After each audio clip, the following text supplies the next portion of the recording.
Welcome to Florida Focus, a college football podcast. My name is Brandon. I'm a lifetime Seminole fan. And I'm Chris, and I'm a lifetime Gator fan. And we are putting aside our differences as rivals to bring you the fantastic world of college football throughout the Sunshine State. And Chris is finally here. Week 0 is behind us. Week 1 of the 2020 season, at least what we're going to assume for it, is finally here. And I'm excited because Florida State has a game coming up this week. Yeah. I mean, I'm not as excited as you, but I'm still pumped that college football's here. I'm excited for you. I really am. Okay. And I'm just excited that we have some form of college football. We got an appetizer last week. Yes. Now this is a real deal. For you, it's like your main course. For me, it's still my salad. Because I got the main course in a couple of weeks. I got my salad this week, some soup next week, and then we got the main course. But nice. We're still eating. Hey, man, we're eating. Yeah. So I'm happy. Awesome. So week 1, with all of the schedules and everything that's going on, we've got only 3 games to discuss that are coming up. Florida State, we've got the South Florida Bulls, and you have the Miami Hurricanes. So do we want to jump out with Florida State and just give you that rundown and then go through the other 2 later? Yeah, let's do that. So the Noles hosting Georgia Tech. First time we've hosted them in a while, and I look forward to this matchup. The Yellow Jackets, did you know this, Chris? They are the closest team of any other ACC school to Florida State. I did know that. Yeah. So why are we not playing them every year? Yeah, this is very true. Yeah, it's 5.5 hours away. Miami, as a comparison, is 8 hours away. So if you don't live in the state of Florida, there's your comparison right there. From Tallahassee to Miami is an 8-hour drive. Atlanta's only 5.5. So yeah, let's do what we can to make this happen more often. Yeah. Fun fact, sorry to interrupt there. For those that don't live in the state, if you go, I mapped this out because I got bored one day. Nice. From the Keys, is it Key West is the southernmost key? Yeah. And if you map it out, like just drive from the southernmost key all the way to the Panhandle there, the end of the Panhandle where it kind of meets Alabama. Right there, 12.5 hours.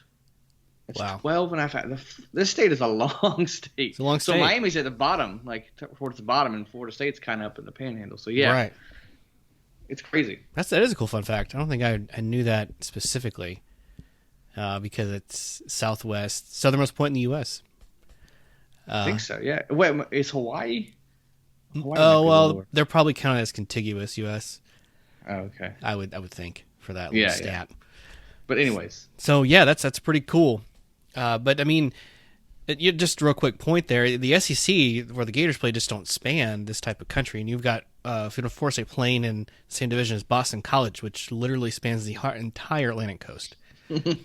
But Georgia Tech's not in their division. Explain that to me. Right.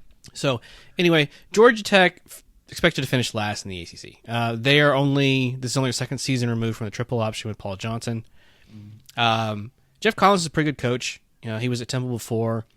Last year, they did what they could to kind of start to phase out the triple option personnel, which is going to take, I don't know, probably 3 recruiting cycles. So they kind of ran like the quarterback's going to run a lot, but they're going to start passing a little bit more. Still a lot. I mean, Atlanta's a pretty good area to recruit, but you are battling against all the Florida schools, so you're just not going to have the athletes quite yet. And their defense is going to be kind of average, but they're not going to have a whole lot to bring. Considering this is their first game of the season and they're on the road, I think it's fair to say that Florida State would be pretty easily favored in this matchup. I'll get to my pick in a second and the score prediction. I'm sure you've got one as well. But the biggest thing we've talked about in our season preview, and everyone knows by now, is the defense is going to be Florida State's strength, especially the secondary. I think the defensive line has a whole lot of talent. I mean, Marvin Wilson, everybody knows that. He's arguably probably the best defensive end in the entire nation this season. But Durden, Cooper, Robinson still, holds his own weight there. You have a lot of talent, and there's not a whole lot of drop-off. That is the one unit that, no matter with injury or what happens with COVID this year, I feel pretty confident we're going to have an advantage of pretty much the entire season. Mm-hmm. So that's nice. We got Miko Dawson, Florida Atlantic. He did lead the nation in picks last year, so he teams up with Asante Samuel. That's a pretty dangerous combo. Linebackers, I'd rather not talk about, but since we have to, if Hamza Nasruddin gets 100%, he can kind of mask some of those deficiencies we have. Mm-hmm. But I don't know. My hope is that more and more offenses that we play, I don't know if the ACC's here yet, there's just not a whole lot of need to stop them over the middle, but time will tell. That is the one weakness of the defense. Offensive side of the ball, we do know that James Blackman's going to be starting. I think this is the right decision. Travis Jay is bumped down to third on the depth chart, and I still can't get a finger, Chris, on why that is. I can't point to it and say it's a personnel thing, it's an attitude thing, it's we want to run a different type of football thing. I can't really say. Mm-hmm. But Blackman is going to be that guy. I thought about today. He's like a step below Drew Weatherford, where you're like, he's going to play way longer than you would think he would as a quarterback at Florida State. And he's probably going to leave the school with some weird, obscure record. Right. But he's never going to be great. And he's gonna do great in a consulting firm after he's graduated, maybe with both degrees, and he can use his Florida State fame to get clients. But right now, I tease because he's the best option we have. And I don't think I'm being too harsh on the guy because we just haven't seen a lot of offensive line talent to make his career what it could have been. Plus, this is his third coach. Yeah. That is just rough. And I think 2 of his seasons at this point, he was kind of forced to start when it would never have been your choice to do so. Yeah. Having said that, though, he does bring a little bit of stability. We have absolutely nothing going with running back. We are going to be going with a Corbin, who was a transfer to Texas A&M. Akers is gone, and I mean, we all know what talent he was. Laborn, who was our backup, he only rushed for like 400 yards. He got cut from the team, just personnel reasons, and I think off the field issues. So, like, we're going with some kind of unknowns. Now, Corbin could be good, but he's coming off of an injury, and he also did sit out a year. So, have some worries there. And we all know what Norvell likes to do with his running backs, so that is a little bit of a concern. Also, we only have McDonald as a tight end returning. This is all kind of worrisome.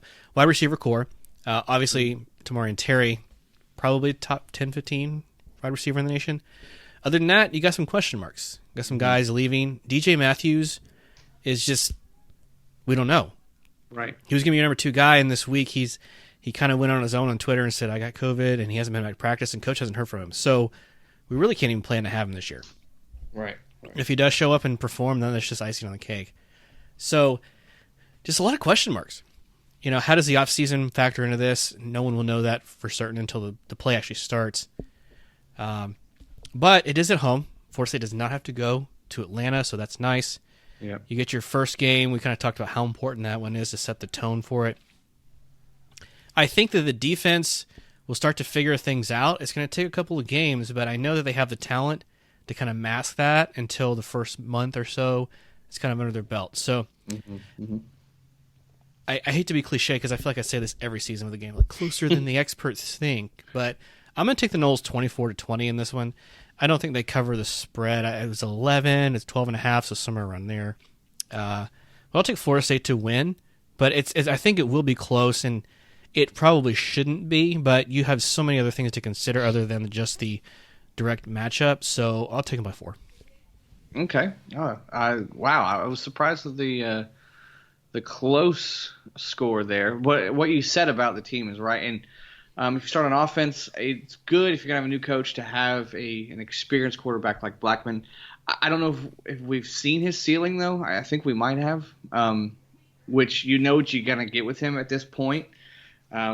He can throw the deep ball. You give him time, he can be dangerous. But will he have time? Will he have a check down like a reliable tight end? Will he have any run game? You got to figure those things out.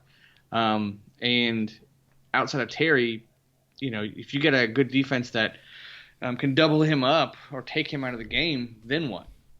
So it's a lot of questions. You have to rely on that defense. And a secondary that in the past couple of years has been a weakness might actually be a strength this year with who's returning, who's transferring. Nasruddin, I believe he's out this game, right? But he still plans on coming back. Yeah, that's the last I saw. He's a dynamic player, can cover up some mistakes. You got a nice push up front. You're gonna have to rely on your defense. It sounds like until you figure out your identity on offense. Now Norvell seems like he knows what he's doing a little bit on offense and likes to run, so maybe he knows he has some tricks up his sleeve as far as the running game goes and helping out with Blackman. But it's going to be different. I mean, if it's normal circumstances, going to Florida State with a full crowd, it's gonna. I'm very curious to see. Do you know what the capacity is for Florida State? What they announced? Because I think Florida said they're 20%. I believe they're somewhere around the same, but they keep waffling, and they said no tailgating, and then they switched their mind, and they're back to no tailgating again. So, as of this Tuesday night recording, I believe 20% is the last update I saw. Okay. I'm interested to see how that factors in to this. Now, I do like Jeff Collins. He has some Florida ties. He was their defensive, I believe, I haven't looked this up, I believe their D coordinator a couple of the Muschamp years. Sounds right. Before he went to Temple. So, I'm kind of pulling for him. Plus, he's playing Florida State. But Georgia Tech just don't have it. Florida State, although they don't know what to do with the talent just yet, they have the talent there. So I say Florida State wins. I'm going to go 30-16. But I think it is closer, but like Florida State gets like a late pick six or something like that to extend it. I like hearing someone say we get 30 points. That'd be wonderful. Yeah. I think I think the defense is going to set you up or get score touchdowns. I think that's what I say. You get a couple of fumble recoveries or a pick, in territory, so it's easy for them to run it in. I don't think Florida State has a lot of long drives to score touchdowns, but I think their defense helps them get to that 30 point. But I think I'm going wild predictions. It's year 2020. We're going throwing caution to the wind. It's a close game with a minute left. Georgia Tech's going to tie it up, and FSU gets a pick six and extends the lead. Makes it look like a 14-point victory. It really was a 7-point victory. So 30-16 FSU. Okay. And I couldn't agree more. You said something exactly right that I forgot to mention. That is that Florida State will not go on long, sustained drives. It's very much, hey, we're going to try deep to Terry, and he's going to catch probably 3 or 4 a game. Even when he's been double-teamed, Chris. That's still happened. Yeah. And we know that's what Blackman loves to do. But you're right, the intermediary game and catching the short ones. Also, if we're getting third and long situations, offensive line just... I have so many worries. We do have decent interior, so centers and guards, but tackles has been a question mark. Right. And that's where not having a tight end or just some kind of extra wide receiver around a sweep with can really hurt us. Or even last year, Cam out of the backfield. And we have almost no. We have some experience with the wide receivers. We have almost none with the running backs. Right. Just isn't there. I mean, at least not as a null. Corbin may be your guy, but is he 100%? We're yet to see. Yeah, true. But I say I give Florida State the 30 not because I really like their offense. I don't trust Georgia Tech, and I like Florida State's defense. It's more of a testament to Georgia. That's all right. I'll take it. I don't know what the right word is, but my lack of faith in Georgia Tech, let's just say. It's pretty rough. They have a lot. I mean, after they play, we're going to be talking about Georgia Tech next week too, because they're playing UCF. Yeah. So that's a pretty harsh start for a team. You're still trying to go, and I think they might play some other. They play Clemson every year. They might have kept them on the schedule. I don't think beyond that, but if they play Notre Dame, I mean, that's 4 games. Right? That's just. Yeah, tough. It's tough. That's tough. But yes, the holding Georgia Tech low shouldn't be too tough. Florida State, early on, what do the penalties look like? Yeah. When times get tough, do they collapse? That's something. The emotional aspect of all of this, I can't figure out. Hard to know. What is I don't know if we talked about this before. What does FSU's kicking game look like this year? Because I know it's kind of struggled recently after a long series of excellent kickers. Stole the thought out of my mind, Chris. I love it. This is why we host a show together. That's perfect. Good. Yeah, another big question mark is special teams. Does Ryan Fitzgerald kind of get you where you want to go? DJ Matthews not being around. He was your punt returner. So what does that mean for field position? Those hidden yardages we like to talk about. Keyshawn Helton is supposed to be, I would have thought in my mind, the number 2 wide receiver and kicking, but he's not 100% off of an injury. So it's hard to know. Does Parker Grothaus do the kicking? Do they split? No more Aguayos, so it's hard to know. And I just kind of I don't really even remember what Norvell does with special teams. I know that it kind of was an emphasis point a little bit with Willie Taggart. It definitely was for Bobby Bowden. Right. Fisher would pull out a trick play here and there, and he got some good talent too. Hard to say with Norvell. I'm a big guy. I love kickers. So that's what kills me, man. I would love to say, oh yeah, it's good. I think we're in good position, but I just don't know. Another question mark this year, and it's a lot of that. I mean, outside of COVID, I wouldn't have known really where that team was headed. Yeah, gotcha. Okay, interesting. Good. And 3:30. That's good.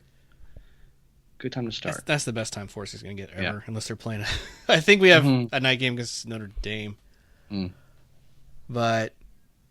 Man, it really just kind of stinks that we don't have the Florida game this year. That would have probably been a night one. Yeah, I think so. Yeah. Well, obviously, I hope you're right with the score. Good. Okay, so let's move on to Miami.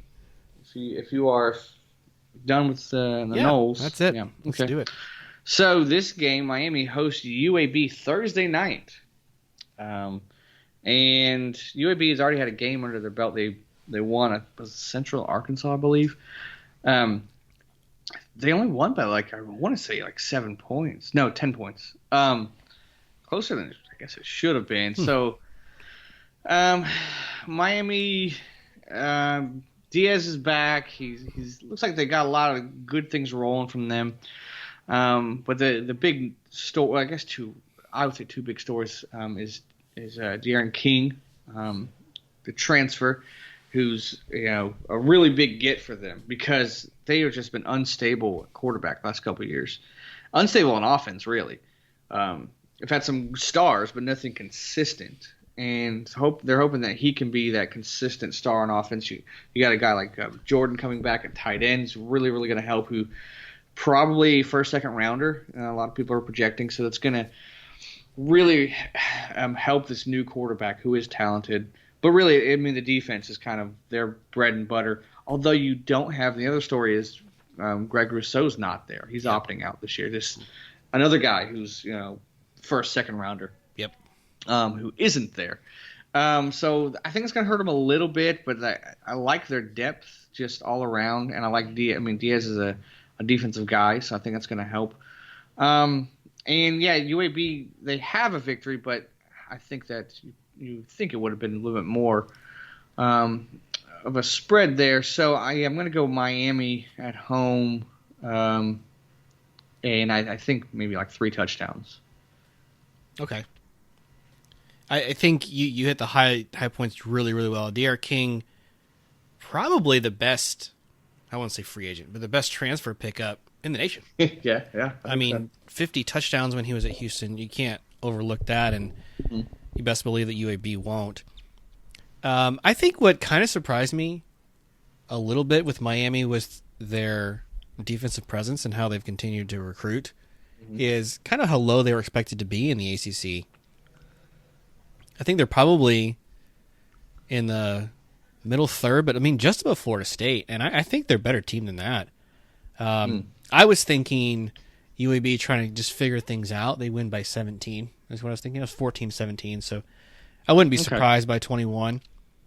Right. But I mean, just all of the talent that they have, the returning coaching. Heck, it's hard to even say in the state of Florida. Hey, we have a returning head coach. Yeah, true. Half the state almost turned over the last 2 years, and more than that over the last 3. Right. So I never thought about it that way. Yeah. It just keeps coming in waves. But I mean, they were top 23-ish in every single defensive category last year. You're right, with the offense, you just couldn't get anything going. Right. So as long as they get healthy, as long as they can keep some of their starters on the field, I kind of like what they're bringing. But yeah, Rousseau, that's an interesting one. But they have another defensive back, and I forget his name. He's good too. So like, if you were to just take out Rousseau, then that's one thing. But you have a little bit of depth, and in a season where you need guys, I think they're still going to be okay just to bring someone else in to kind of stop some stuff. I really do. Yeah. Yeah, a lot of high expectations from Miami, so it's a good chance to prove. I mean, you're going to be the only game on, I believe. Good spotlight to show people that you are for real and you're about to live up to those expectations. Yep. And I think that the Diaz, at least the ACC is hoping, the Diaz kind of corrects some things with their talent and kind of where they're going. I graduated high school in 2003. If people want to do the math of my age, go right ahead. That's the last time Miami won a conference title. Oh, my. So they're not going to do it this year. I'm just saying that to point out they've been still grabbing talent. They've still been producing. They're still getting marquee players, and it's still not amounting to wins. Right. And it baffles my mind. I've said that over and over, so I can't say it'll be the last time. But yeah, I think they start off really well. UAB has been through some ups and downs program-wise, and so this is probably good for them to kind of get some exposure in national television. Yeah. Yep. All right, on. All right. Okay, so 2 down, and let's talk about the Bulls. Yeah, South Florida. So turn over that new leaf they are. It feels different. They're hiring Jeff Scott, who came out. He was a co-offensive coordinator at Clemson. So obviously you're at Clemson, you think, okay, good, smart move. South Florida, they have a lot of stuff against them. Having to share a stadium is kind of tough.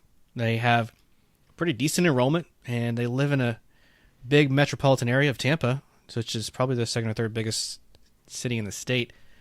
But just football's not the focus there. And their program joined pretty late. So I like the Jeff Scott move. He's from the area. It's kind of good. South Florida is just, they're coming off of a lot of ugly things from last year. Obviously, you fired your head coach after 4-8. And you could point to some things that I'm curious to see, will the Bulls look forward from that? Jeff Scott kind of brought in some other guys. McLeod at quarterback. I think we clearly know it's not the answer, so he brought in some other, I think, a UNC transfer to kind of battle for him. And they're saying McLeod's the starter. I think week 1 and with a transition year and a COVID year on top of that, there's no reason that he should play the entire first game against the Citadel. You really should get a lot of guys some experience and see who you really like. That's the benefit of college football, right? You don't have to list a roster. Jim Harbaugh just makes up names and puts it out there. Saban kind of plays tricks with it too. I mean, why not? You don't have to. It's not required. Right. So go for it. They do return Johnny Ford. I think probably the biggest loss for the Bulls is, and I hate to see this happen, Chris, and so do you, McDoom. he has opted out for the season due to COVID. Oh, man. So he will not be returning. Now they still get St. Felix, who is their wide receiver. They lose Wilcox, their tight end. So a lot of their offensive production has gone by the wayside. Some decent, I would say maybe 50%-ish of the roster returns with experience. So maybe you get a hungry factor, and by that I mean maybe you have some guys that said, hey, we know what it's like to not to go to a bowl. We know what it's like to lose pretty bad to some bad teams. Let's try and right the ship. So maybe Jeff Scott gets them back on the correct path to their winning ways again.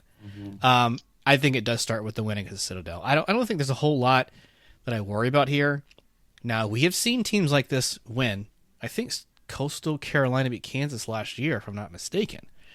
So these kinds of things happen. I really don't think it does here. Now, would I be fully surprised? Not really. But I think the highlight of last season was South Florida beating BYU. Probably have enough guys that kind of get you over the hump here. Yeah, I was just looking at the ESPN will give you the matchup predictor. 94 0.5% chance of winning. Yeah. Doesn't give a spread yet.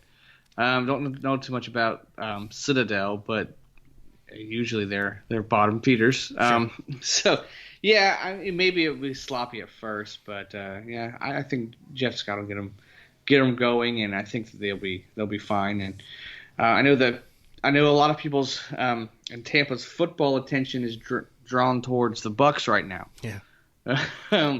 With all of their moves, but yeah, I'm excited to see what they do. Can they finally get it going? And yeah, I am really sad to not see McDoom this year. Yeah, that's a little part of me is dying there. The name is fun. I mean, he did bring some decent production too. So yeah, true. Yeah, he's good on the field. Double loss. Right. So it's gonna be a culture shift. I don't know that South Florida wins more than 4 or 5 games. So like the delta for them and the change from last year to this year, as long as you just don't get worse, you can really see it as a W, I guess. Yeah. But yeah, start it right off here. Beat the Citadel. I think they're a military school, and they might even be Division II. So I think those are all correct. Yeah. So shouldn't have a problem. Right. Yeah, that's fun. I'm excited. We're actually having previews, although we didn't think that we would have previews. I mean, this might last 1 week. Who knows? But we will take it, and I'm excited. Absolutely. Yeah, man. Well, that's all I really had, Chris. Where can the fans submit their thoughts on these games, or what where they can share their opinions on just how the season's going to play out? FloridaFocusPodcast.com. I love it. You can also, in your podcast player of choice, give us a star rating, 5 stars preferred. Throw a reason on there as to why. If not, throw a reason on there as to why. We love feedback. Everyone else says that. We actually mean it. Yes, we do. Yeah, truth. All right, man. Well, it's good. Got the Noles. I know we got the Gators coming up in a couple of weeks. Yeah. I know you and I will switch it up a little bit next week. But any final thoughts before we sign off for the night, Chris? That is it. Let's start eating, man. I'm hungry. Awesome. Well, thanks again for another great year, Chris. Hard to believe this is the 3rd season we've started doing this together. Yeah. So look forward to see where it goes. But anyway, this is Brandon saying go Noles. Chris, go Gators.